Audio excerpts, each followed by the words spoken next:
Mardi 4 novembre 2023 à 11h07. Bonjour et bienvenue dans ce grand oral. Nous recevons ce matin avec un grand plaisir M. Mamadou Diop Decroix, secrétaire général de Andjef PADS, candidat à l'élection présidentielle de février 2024. Bonjour Président, merci d'être notre invité ce matin. Hassan, bonjour. Bonjour Fatou, bonjour Président. Toujours un plaisir.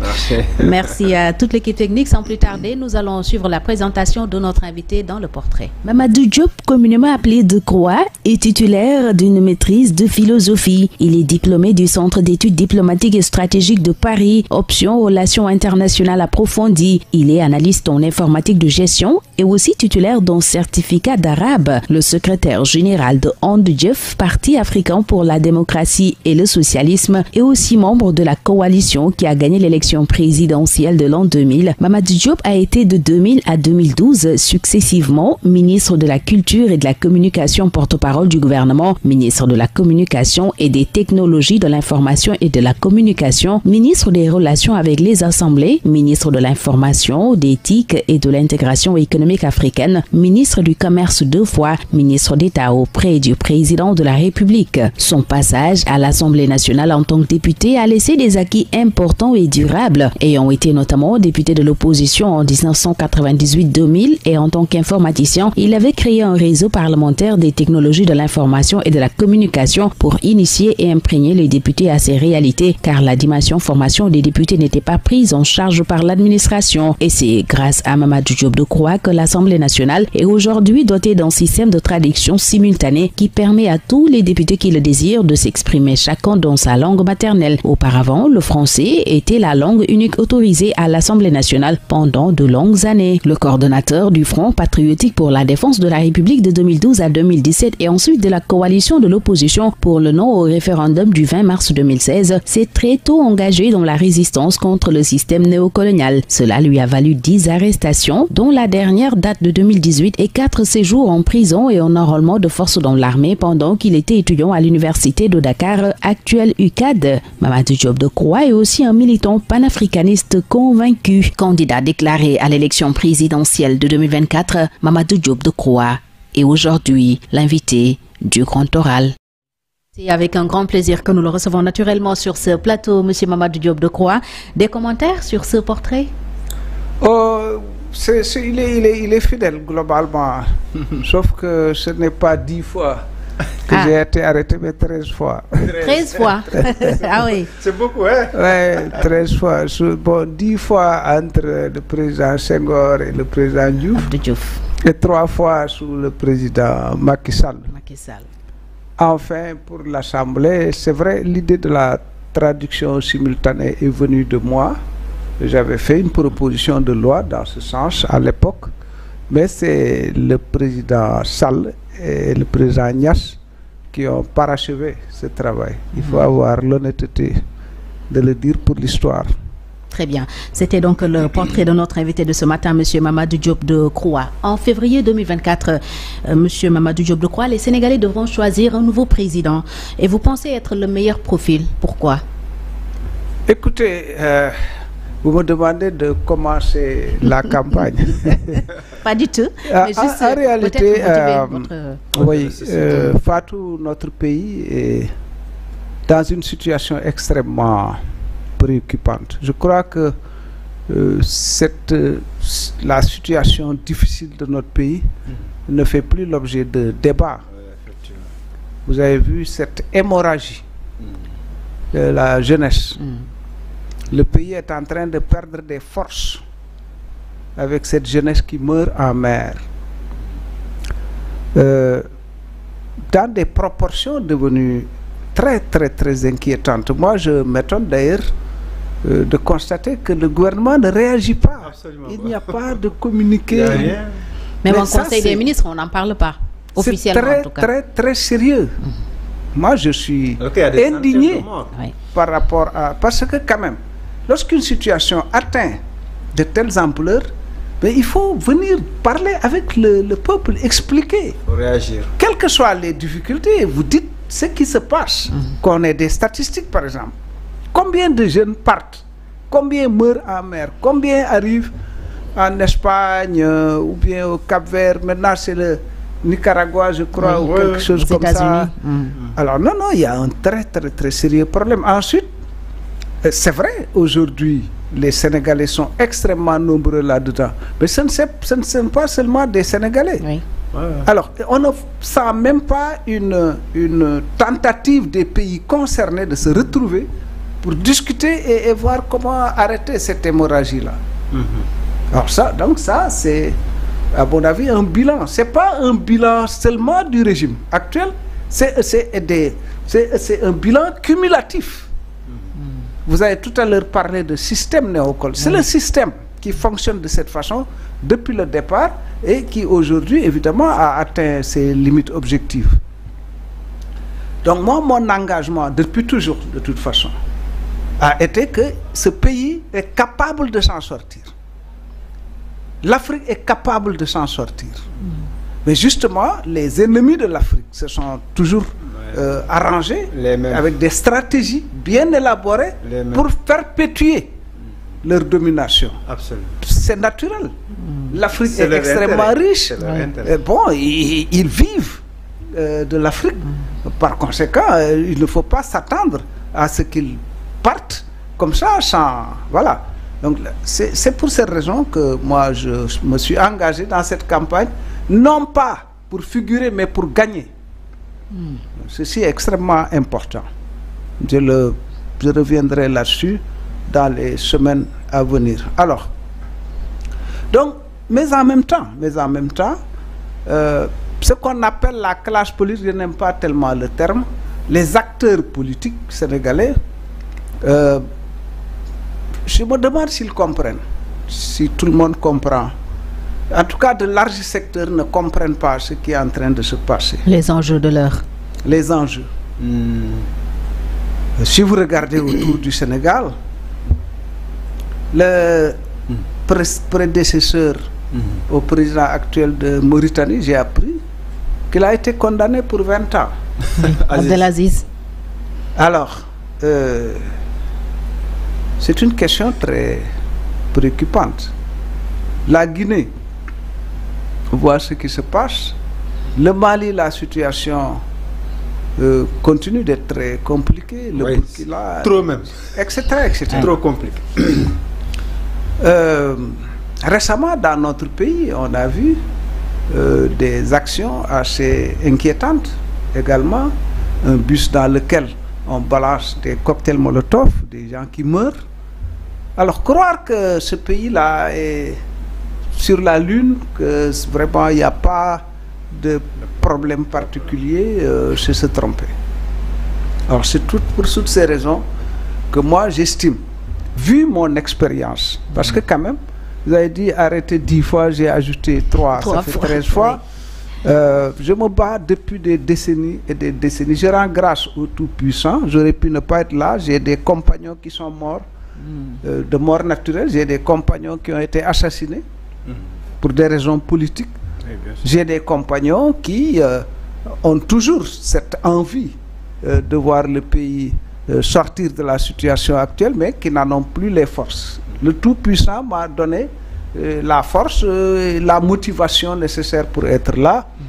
Donc je considère que c'est un devoir, c'est quelque chose que je dois à mon peuple, d'élever la voix, d'expliquer ma façon de voir les choses pour que, au fond, on puisse se rendre compte finalement qu'il y a quelqu'un qui est là, qui n'est pas milliardaire, qui n'est pas riche, même s'il a fait plus de 10 ans au pouvoir, qui n'est pas riche, mais qui est capable de conduire les changements dont le pays a besoin. Je n'ai pas dit de faire les changements, mais de conduire. Il y a une différence. Oui.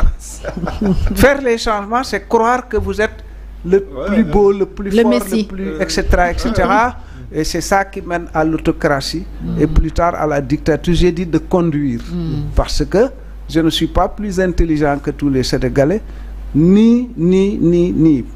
Par conséquent, c'est ensemble qu'il faut s'organiser pour vaincre. Hassan, on retient que c'est par l'expérience qu'il pense être le meilleur profil pour 2024. Allez-y, peut-être pour parler plus du programme. Président, projet de société. Effectivement, nous allons vivre des élections particulières. Le président sortant n'est pas candidat. celui qui était un peu l'espoir d'une certaine coalition de l'opposition a des difficultés aussi à être candidat. La population a ce souci de choix d'un candidat qui émerge un peu du lot. Voilà. Comment peut-être vous comptez vous y prendre pour que les gens comprennent qu'il y a de l'alternative au-delà de Macky Sall, de Sonko, etc. Voilà. Je vous remercie, Hassan. Je crois que c'est la vraie question. En réalité, si nous nous disons la vérité, les Sénégalais, depuis 1960, n'ont presque jamais élu un président de la République. Ils ont toujours dégagé. Quelqu'un dégage, quoi. Partez d'abord, après on verra. Le président Senghor, il a démissionné en 80. Je dois dire que nous autres, qui étions la jeunesse de l'époque, avons contribué de façon puissante au départ de Senghor. Mais c'est vrai. Je le saurai plus tard lorsque le président Kéba Mbaye, que Dieu l'accueille en son paradis, m'a dit que Senghor l'a convoqué pour lui parler de son désir de partir. Le juge Kéba lui a posé la question, pourquoi?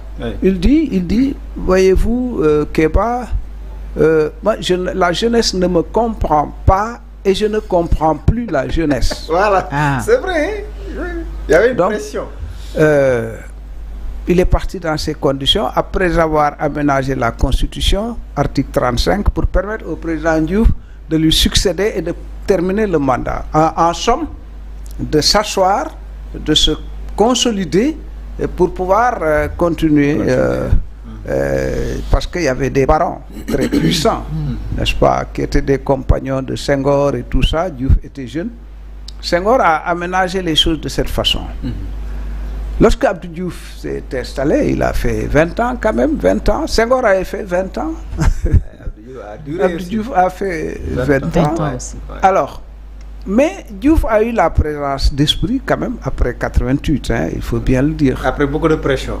La pression, l'insurrection urbaine, 88, 3 mois de... voilà. Les années blanches. Etc.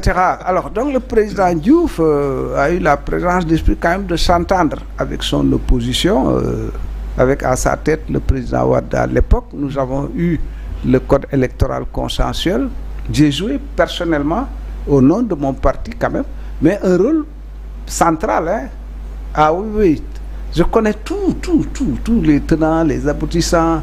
Il y a beaucoup d'articles dans ce code, c'est notre parti qui l'a rédigé, qui les a rédigés. Alors, ça a permis quand même d'ouvrir le jeu. Je signale, c'est très important, on y reviendra probablement. En 1993, déjà, le PDS avait battu le PS à Dakar et à Pikine, les députés. Les députés de Dakar et de Pikine en 1993 étaient des députés libéraux du Parti démocratique sénégalais.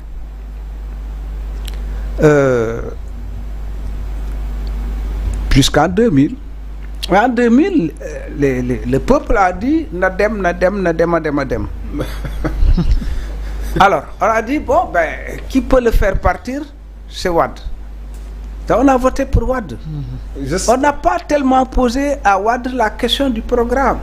Non. Je me souviens d'ailleurs à l'époque, au cours de la campagne électorale, à un moment donné, le PS a dit, oui, Wade n'a pas de programme.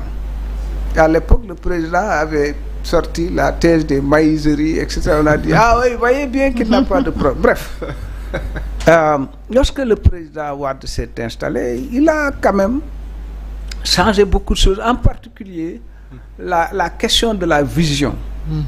Il a posé la problématique de la vision comme une problématique centrale dans notre pays. Les infrastructures routières, etc., les universités et tout. Donc beaucoup d'avancées, mais aussi des limites assez importantes. Les gens ont dit, Nadem. Qui était le mieux placé? Si Tanor et Niass s'étaient entendus, c'est Tanor ou Niass, ou Tanor qui serait président de la République. Dieu ne l'a pas voulu comme ça, ils ne se sont pas entendus. Donc on a dit, il faut voter Macky Sall. Par défaut. Et Macky Sall a eu 65% en 2012. On n'a jamais posé à Macky Sall la question de savoir comment faire pour que les jeunes ne meurent plus en mer. Comment faire pour qu'il y ait de l'emploi? Comment faire pour que les gens mangent à leur faim? Comment faire? Non, il faut voter pour lui pour que Wade parte. Oui, dégager Wade. Dégager. Aujourd'hui, Macky Sall n'est pas candidat. Ça, c'est très, très, très important. C'est la première fois d'ailleurs dans l'histoire. C'est pas parce qu'on est contre Macky Sall qu'on doit minimiser ce fait-là. C'est un fait politique sans précédent qui met le peuple sénégalais devant ses responsabilités. Cette fois-ci, il ne s'agit pas de dégager quelqu'un, il s'agit de choisir quelqu'un. Et c'est pas évident. Et quand le moment de choisir viendra, je pense que les Sénégalais vont faire le bon choix. En réalité, en février 2024 et mars probablement, on aura beaucoup de milliards qui vont circuler dans le pays. Le peuple sénégalais aura à choisir entre celui qui a le plus de milliards ou celui qui est capable de conduire les changements nécessaires. Mais je pense que le peuple fera deux choses. Il prendra les milliards et il choisira celui qui est capable de conduire les changements. Donc, Hassan, c'est votre question est importante. Les Sénégalais auront à choisir en 2024 et non à dégager. Et là-dessus, quand le moment de choisir viendra, forcément, tous les partants seront jaugés, seront profilés. Et si c'est le cas, Mamadou Diop a beaucoup de chance. Quels devront être les critères sur lesquels les Sénégalais peut-être devraient insister pour choisir? Écoutez, bon, chacun aura probablement ses critères, mais je pense que aujourd'hui, la question fondamentale, depuis toujours, on peut d'ailleurs le dire, pour un leader, c'est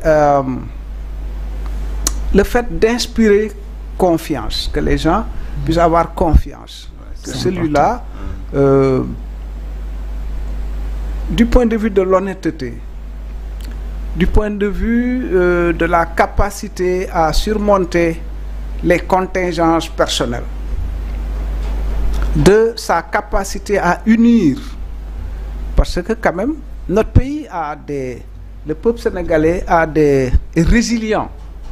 Il a des capacités internes à rester soudé extraordinairement. Ah oui, parce que beaucoup de...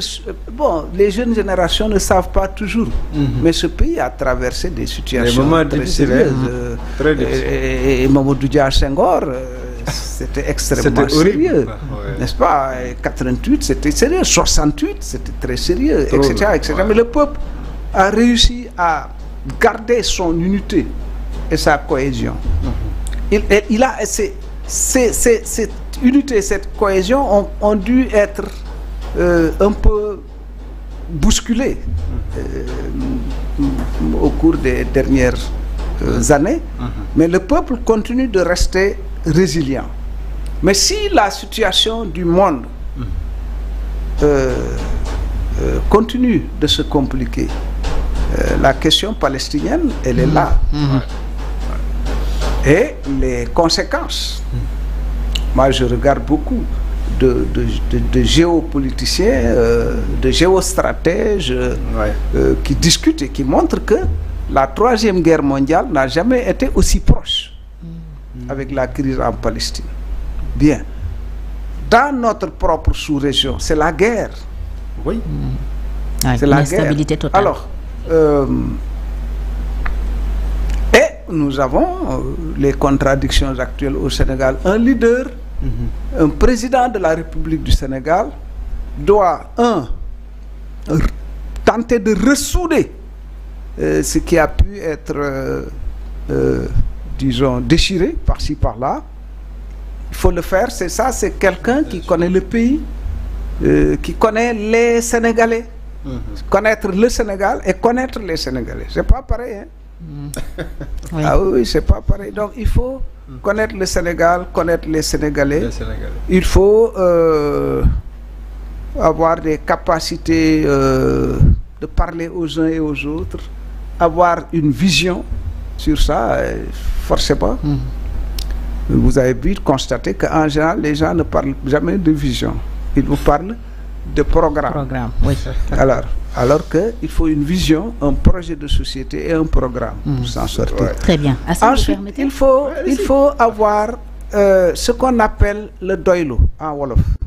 Oh, c'est ce qui nous manque. Hein. Ça nous manque. Parce que actuellement, mais ça aussi, on ne peut pas le reprocher au Sénégal. C'est la pauvreté. C'est-à-dire le pays s'est appauvri. Les relations sont monétarisées.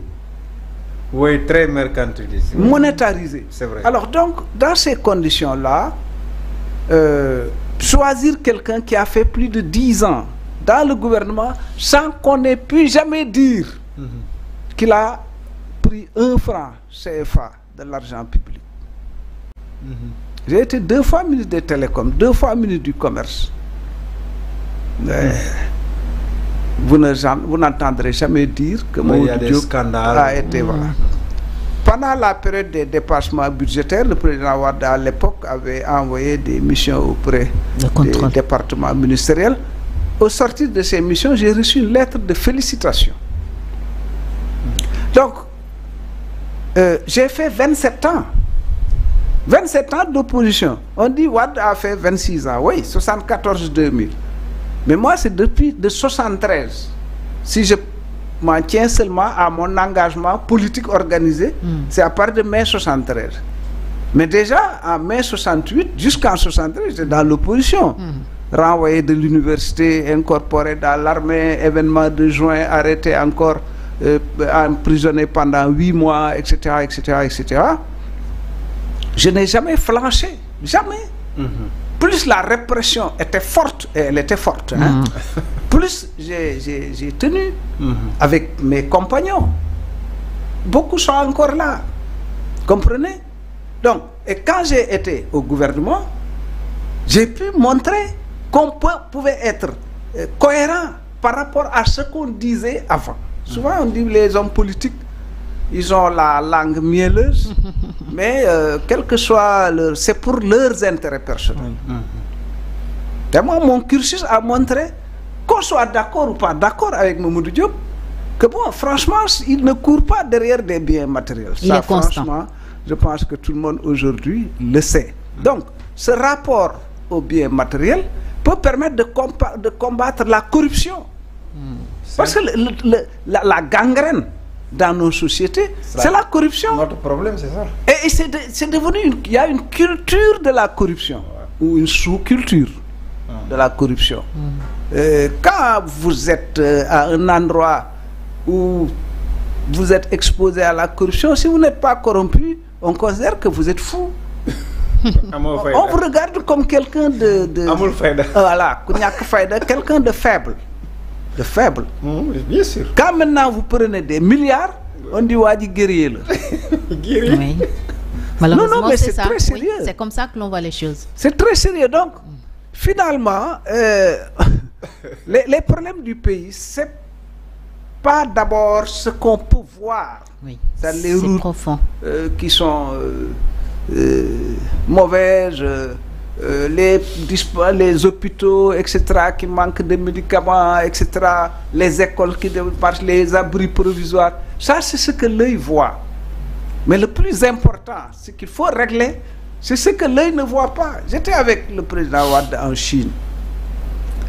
Alors, on visite Beijing, etc., et tout. Après, il me cherche dans l'hôtel. On me dit, le président vous cherche, je viens.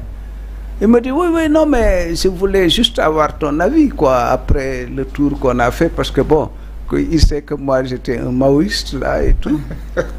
Je lui dis, mais président, c'est pas ce qu'on a vu, moi, qui m'impressionne. C'est comment ils ont fait pour y arriver qui m'intéresse. Et donc, dans notre pays, c'est d'arriver à changer la mentalité. Le mental. Pourquoi on a gagné la Coupe d'Afrique?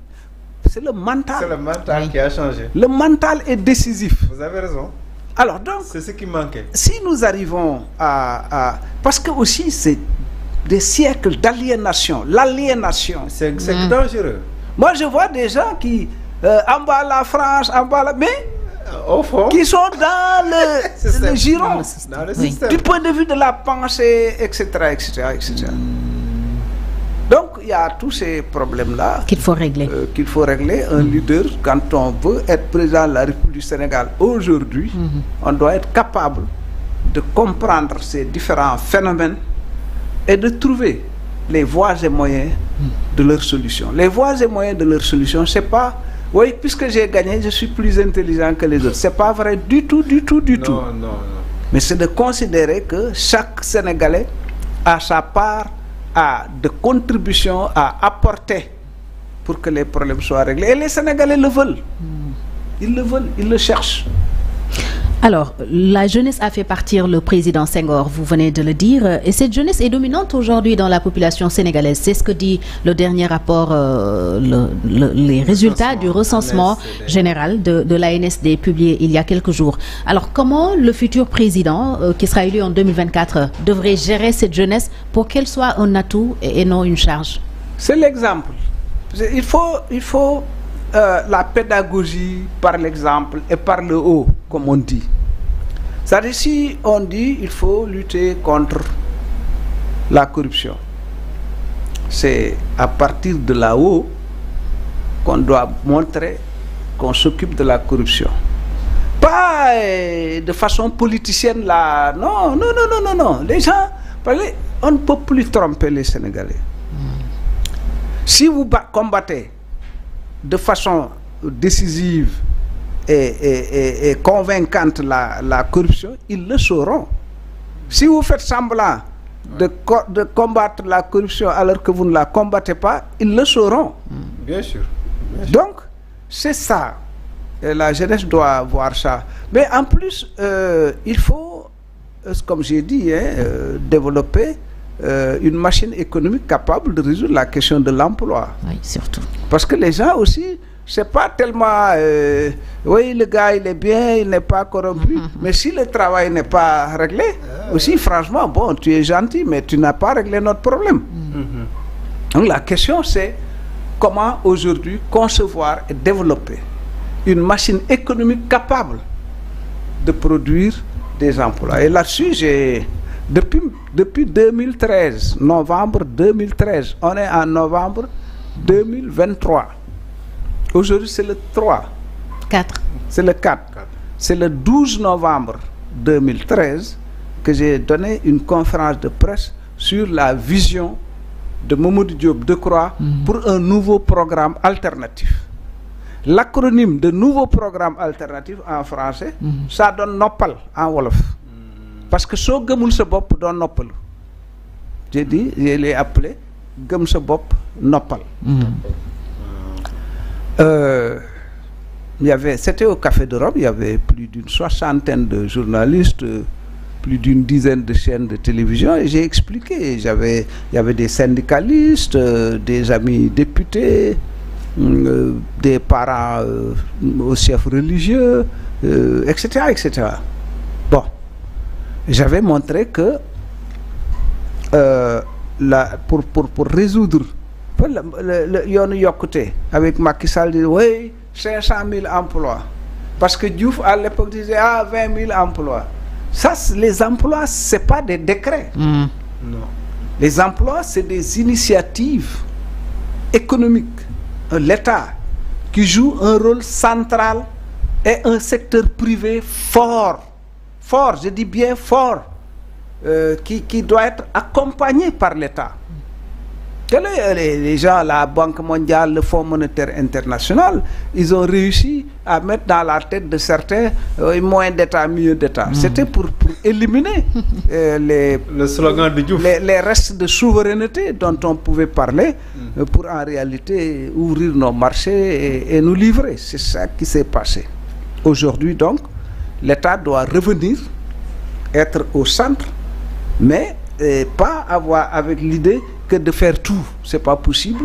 Il faut accompagner un secteur privé. Nous avons aujourd'hui des mines avec beaucoup de richesses. Nous avons la mer, 700 km de côte, 200 miles à l'intérieur, des quantités infinies. Mais même pas des bateaux de pêche, c'est les autres qui viennent pêcher et dans nos mers et les piller au passage et permettre aux jeunesses de partir. L'agriculture est délaissée, elle n'est pas mécanisée. Il faut mécaniser l'agriculture. Il faut des centres, des magasins de stockage adaptés pour que lorsque la production, le prix n'est pas bon, que les gens puissent conserver. Il faut des pistes de production pour transformer, pour transporter la production. Il faut transformer. Il faut transformer. Mais tout ce qu'on allait en Casamance, moi quand j'étais dans l'armée, à l'époque, à Bignona, mais c'était des quantités de mangue qui pourrissaient. Et jusqu'à présent, ça pourrit. C'est incroyable. C'est incroyable.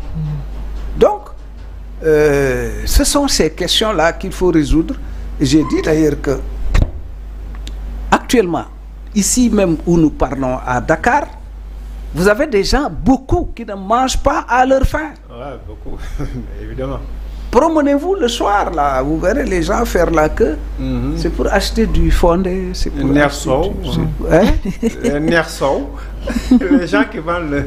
Non, je vous assure, hein, je vous assure, c'est une situation extrêmement compliquée et le bon Dieu ne viendra pas régler ça à notre place.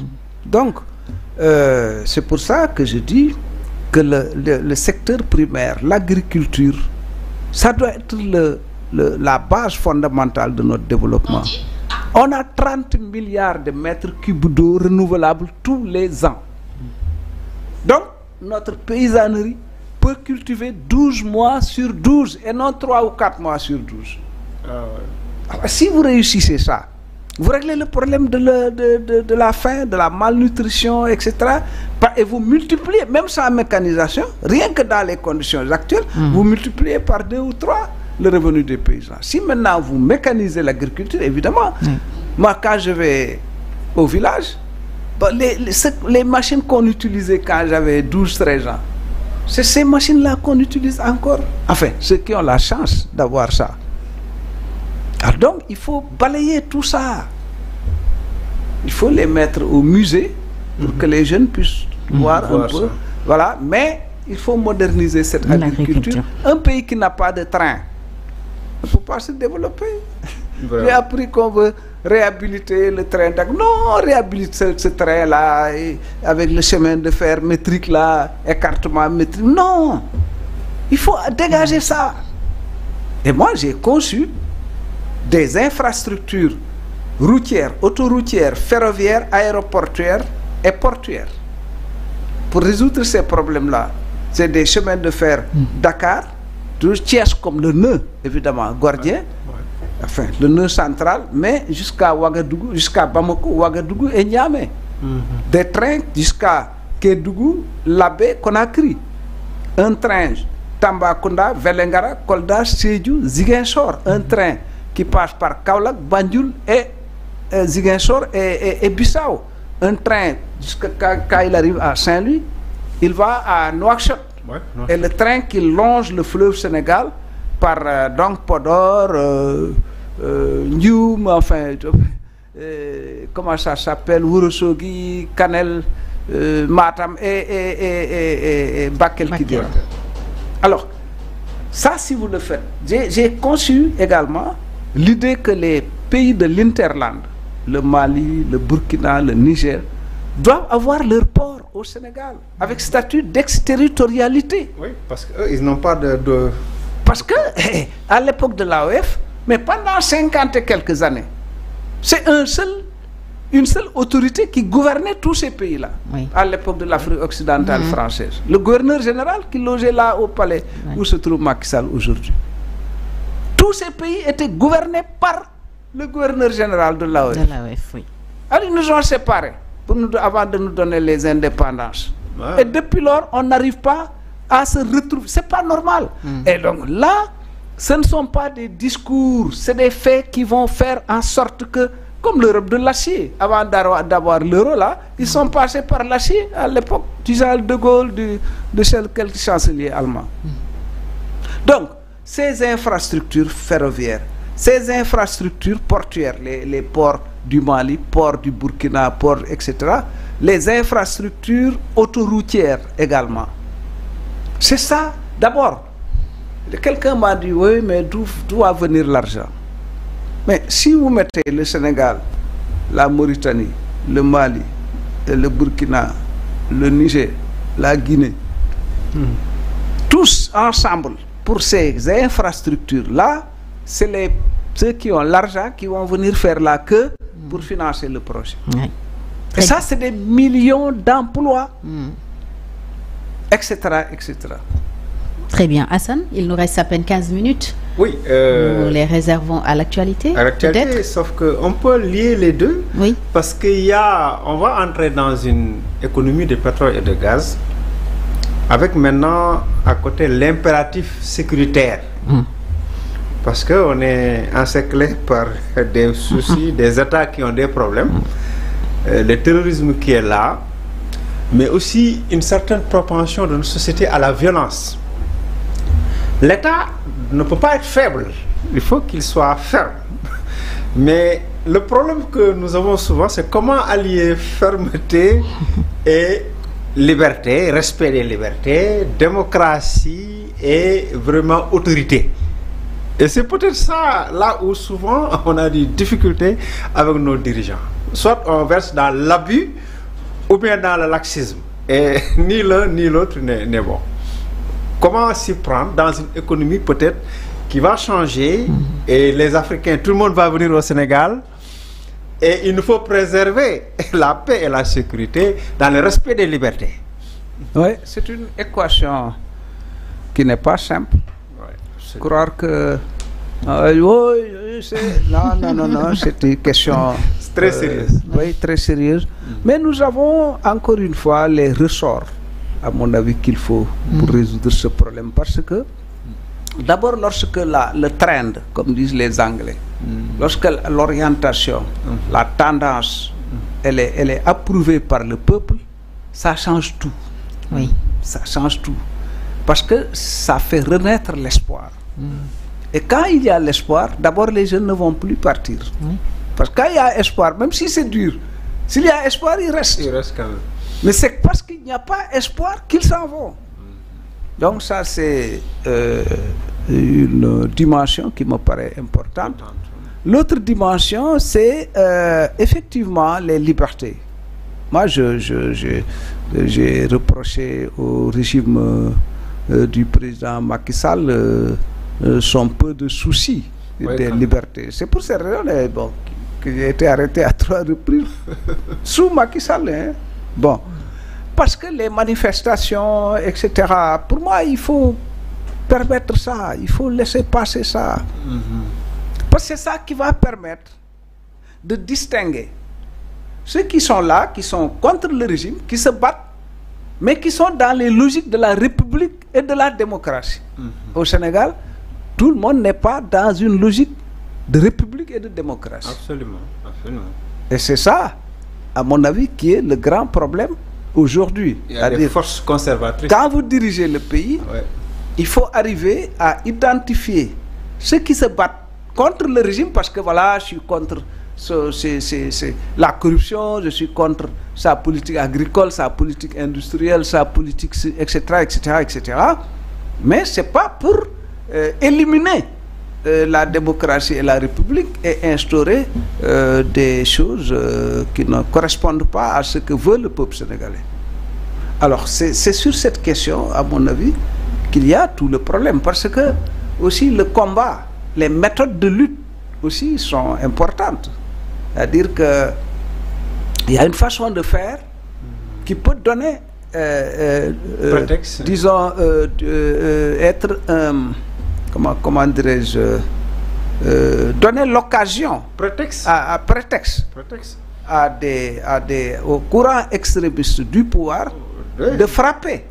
Et quand le pouvoir frappe, il frappe pas seulement les secteurs qui sont responsables, il frappe tout le monde, pratiquement tous les secteurs. Nous avons vécu ça sous Senghor. Ah oui, nous avons vraiment vécu ça. Il y a des moments, on n'était pas d'accord sur telle ou telle méthode, etc. Bon, chacun va faire ce qu'il veut, mais après, quand le pouvoir frappe, il va vous frapper vous aussi. Oui, personne ne sera... Alors, donc, il y a toutes ces questions, mais moi, je pense que le futur président de la République du Sénégal devra jouer un rôle central dans le retour de la paix dans la sous-région. Vous ne pouvez pas avoir la paix tout seul. Ah oui, pensez que voilà, je vais avoir la paix alors que la Guinée, le Mali, la Mauritanie, la Gambie, etc. Non.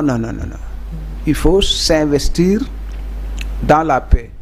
Et moi, parce que je les connais tous. C'est ça aussi le fait.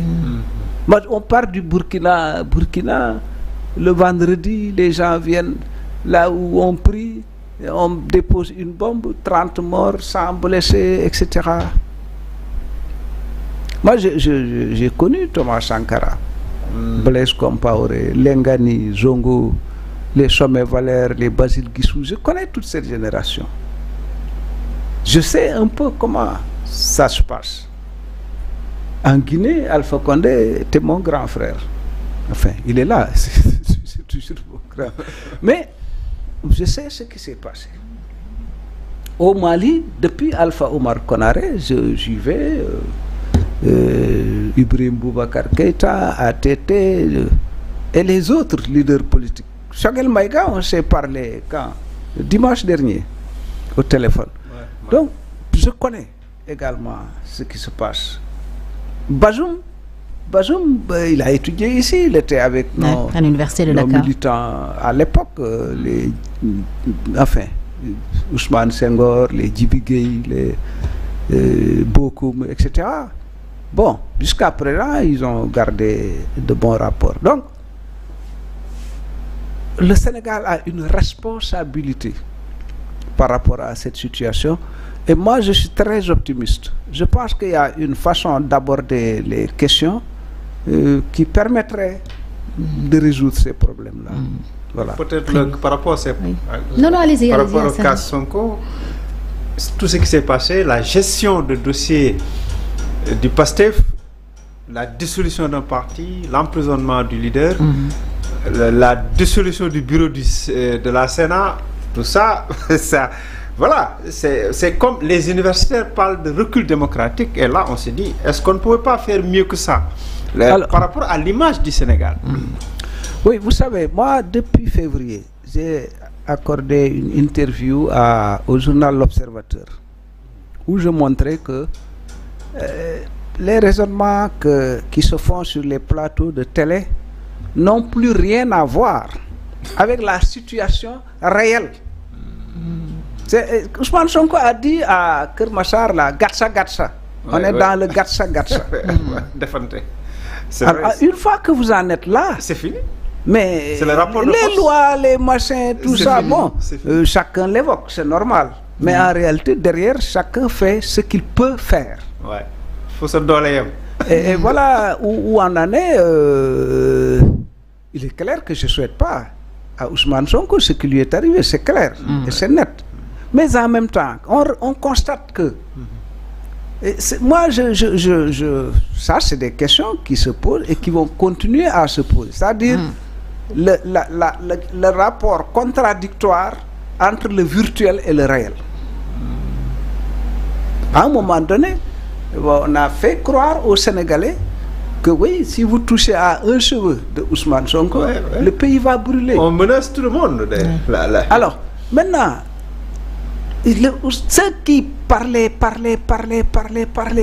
Ousmane est là-bas. Qu'est-ce qu'ils font? Rien. Qu'est-ce qu'ils font? Ils mangent leur thieboudienne.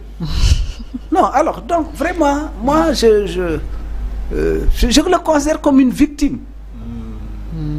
Inexpérience? Mais bon, c'est en tout cas une victime. Alors, le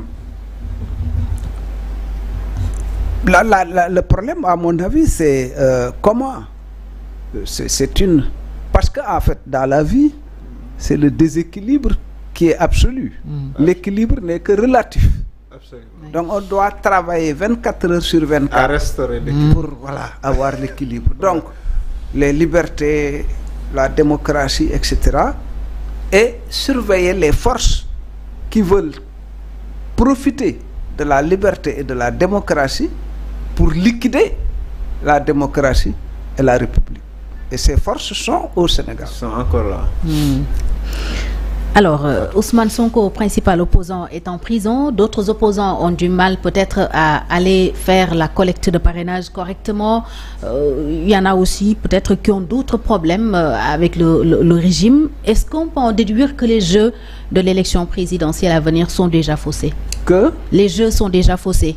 Que les règles du jeu sont déjà faussées pour la prochaine présidentielle. Non. Alors là-dessus, il faut faire des précisions. Parce que vous avez tout à l'heure aussi parler de recul, il faut faire des précisions. C'est-à-dire, moi, l'honnêteté intellectuelle, quand même, est importante. Il y a un combat qui se mène aujourd'hui entre le régime et une frange de l'opposition. Très dur. Et ça mène là où ça a mené.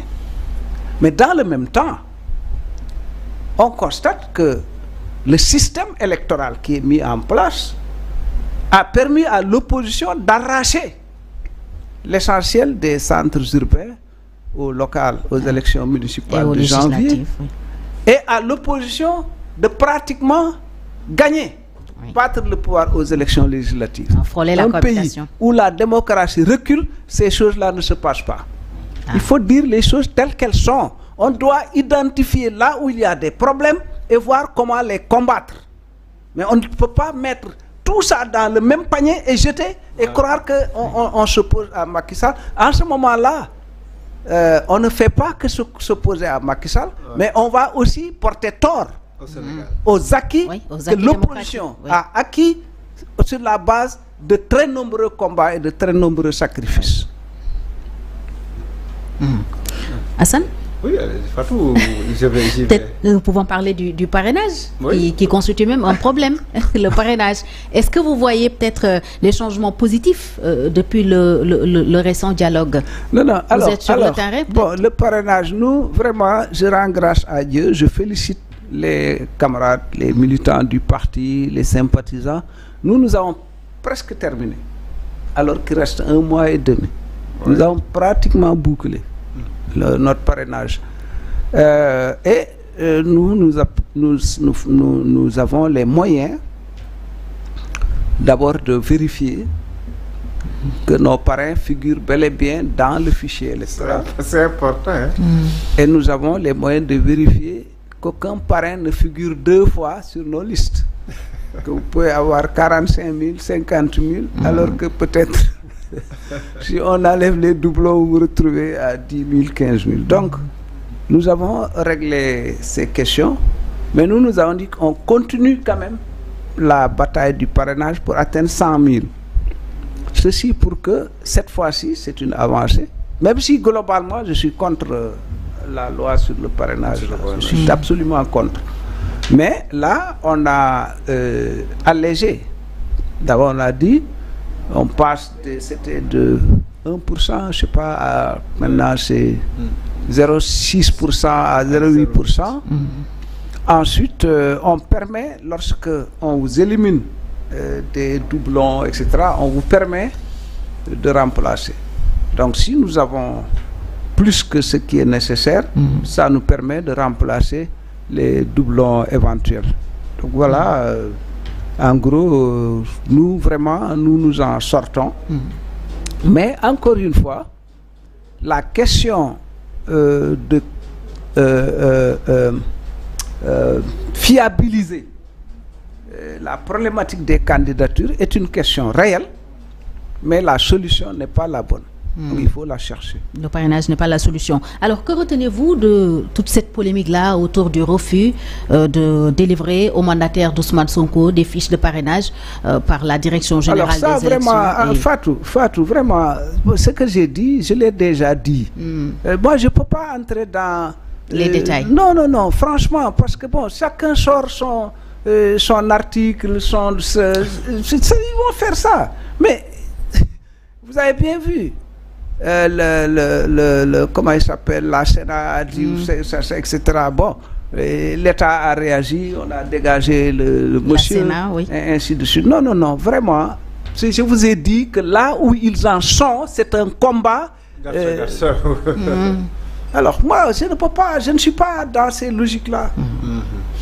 Alors, ce que je veux, c'est que il faut changer les institutions de ce pays. Quand les institutions changeront, on aura une justice pour l'essentiel juste. Pour l'essentiel. Elle ne le sera pas total, mais pour l'essentiel. Il y a une justice en laquelle les citoyens ont confiance. Ça fait partie des problèmes qu'on a à résoudre. Mais en tout cas, mon approche, moi, c'est vraiment d'unir tout le monde autour de ce qu'il faut faire pour que ces problèmes qu'on est en train de dénoncer ne se reproduisent plus. Autour de l'essentiel. Hassan, nous n'avons pas plus de 2 minutes. Voilà, je vous laisse peut-être la toute dernière. Oui. Je donne l'exemple, on est dans le parrainage. Oui. Mamoudou Ibra Kane jette l'éponge. Vous avez beaucoup d'expérience, machallah, en politique au Sénégal. Est-ce que, selon vous, parce que nous, on a le sentiment que ceux qui sont estampillés intellectuels, technocrates, ils ont souvent du mal à mobiliser les populations. Et ça, c'est arrivé chez les partis de gauche, en général, ils ont des difficultés. Et des partis populaires, ou je ne sais pas, vraiment qui mobilisent. Et les intellectuels ont souvent ces problèmes. On a aujourd'hui les Abdourahmane Diouf, les Abdou Mbaye, mais les gens de très bon profil, les camarades, mais qui ont du mal à mobiliser à convaincre. Est-ce que quel est le problème selon vous? Il y a plusieurs facteurs, à mon avis, qui entrent en jeu. Nous, notre position depuis 1973, nous avions élaboré ce qu'on appelait la stratégie de l'ERO, enquête, recherche, organisation. C'est-à-dire connaître d'abord les conditions de vie des populations. Comment le faire?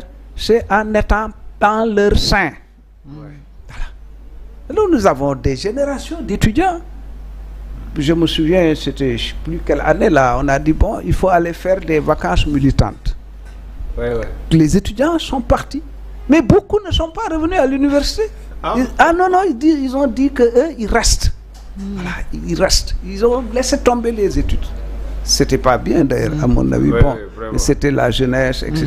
et tout. Mais ça vous montre un peu cette nécessité d'osmose entre ceux qui prétendent diriger les populations et les populations, c'est-à-dire leurs conditions. Et au fond, ce n'est plus d'ailleurs un rapport d'extériorité. Parce que ce que vous dites là, c'est ça, c'est un rapport d'extériorité. Les gens sont là, le peuple est là. Alors, cette conception est mauvaise. Et c'est pour ça que Cabral parlait de suicide de classe. Amilcar Cabral, qui a dirigé la lutte de libération contre le colonialisme portugais en Guinée-Bissau, qui était un grand intellectuel par ailleurs. Assassiné en Guinée-Conakry. En 1973. Alors, et quand Cabral a été assassiné, quand c'était en janvier... Ahmed Sékou Touré qui a annoncé la nouvelle. Alors, Senghor, qui était à Kébémer, a annoncé la mort de Cabral en français. J'ai une triste nouvelle. Amilcar Cabral a été assassiné à Conakry. Les gens disent, ouais, ils ont applaudi. Ils ne comprenaient rien. C'est pas bien. Senghor parlait français. Ah, il ne savait pas ce qu'il disait. Il n'avait pas compris. Mais attendez, c'est profond. Il n'avait rien compris, oui. C'est profond. Il n'avait rien compris. C'est profond. Parce que ça, ce qui nous arrive. C'est profond ce qui nous arrive. Et ils applaudissaient. Les gens sont... alors que le Wolof la namp. Il y a pas problème plus grave que ça. Oui. Mais quand il parle français et qu'il fait une faute, on en parle dans tous les grandes places. Ça, c'est de l'aliénation. Très profonde. Oui. Donc, même en politique, l'aliénation fonctionne. Donc, ça, c'est un premier aspect. Ce que vous dites est vrai. Les gens le reconnaissent, vous avez raison, etc. Mais si ça s'arrête là, vous ne gagnez pas. Alors, l'autre aspect, c'est l'argent. Oui, parlons de l'argent. L'autre aspect, c'est l'argent. Il faut donner, il faut participer. Alors, souvent, par les partis de gauche, on les chahute. On les chahute. Les partis cabines. C'est comme ça qu'on dit. Mais si le gars avait pris 10 milliards, 5 milliards, etc., etc., mais il serait un grand parti. Oui. Tout le monde serait venu. Tout de suite. Tout de suite. Tout de suite. Donc, ces questions-là sont des questions sérieuses. On ne doit pas les traiter au détour de façon bâclée, superficielle, etc., etc., etc. Mais évidemment, il n'est pas dit aussi que je suis agrégé de grammaire, de physique, chimie ou de machin. Je suis docteur, je suis... et donc, je peux... Non. La politique, c'est autre chose. Il y a d'autres réalités. La politique, c'est autre chose. Moi, je pense que nous devons tous être humbles. Moi, j'appelle à l'humilité. L'humilité. Ça, à l'époque, c'était normal. C'était la période de coloniale, aliénation, etc. Moi, quand j'étais jeune, j'écoutais souvent les grandes personnes discuter. Senghor, Cheikh Anta Diop, plus tard Abdoulaye Wade, Lamine Gueye, qui était le plus fort. Voilà, on disait, si Senghor est agrégé, ça veut dire que si tous les livres étaient brûlés, il peut les réécrire. Oui, c'était ça. Donc, c'était une époque où les gens n'avaient pas beaucoup de connaissances sur ces questions-là. Mais aujourd'hui, avec le net, les réseaux sociaux, les machins, il y a beaucoup de mauvais, mais il y a beaucoup de bien aussi. Les gens sont ouverts, les gens apprennent. Et donc, c'est l'humilité. Moi, j'appelle à ça. Qu'on sache qu'on ne peut pas résoudre les problèmes tout seul. On n'est pas un messie, ça n'existe pas. Le messie, c'est terminé. Ça n'existe pas. Ça n'a jamais existé en politique. Donc, il faut savoir que c'est ensemble qu'on va gagner ou que c'est dispersé que nous allons disparaître. Merci d'avoir accepté notre invitation, d'être venu répondre à nos questions. Ça a été un plaisir de vous avoir sur le plateau du Grand Oral. Merci Fatou. Je vais terminer sur une note d'espoir. Je pense que nous avons examiné, on peut passer en revue les problèmes auxquels le monde est confronté. J'ai parlé de Palestine, j'aurais pu parler de la Crimée. Oui, bien sûr. La Palestine qui souffre. Oui. La Palestine qui souffre, qui est occupée depuis 1947 et où aujourd'hui ceux qui se battent pour la libération de la Palestine sont taxés de terroristes. Le monde occidental qui fait bloc autour de Netanyahou, je dis bien pas du peuple israélien mais de Netanyahou, pour éliminer le peuple palestinien, c'est une question. Oui. La Crimée, l'Ukraine, c'est une question, mais je suis convaincu que notre peuple s'en sortira au soir du 24 février. 25 février. 25 février 2024. Merci. Merci. C'est sur cette note d'espoir, Hassan, que nous terminons ce grand oral. Merci aussi. Un plaisir. Merci, Président. Merci. Monsieur Mamadou Diop Decroix, secrétaire général de And Jëf PADS, était notre invité de ce matin. Merci à vous qui avez suivi ce grand oral. Merci à toute l'équipe technique.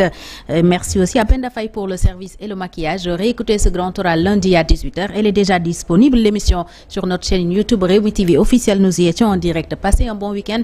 Nous nous retrouvons samedi prochain, Inch'Allah. Croix.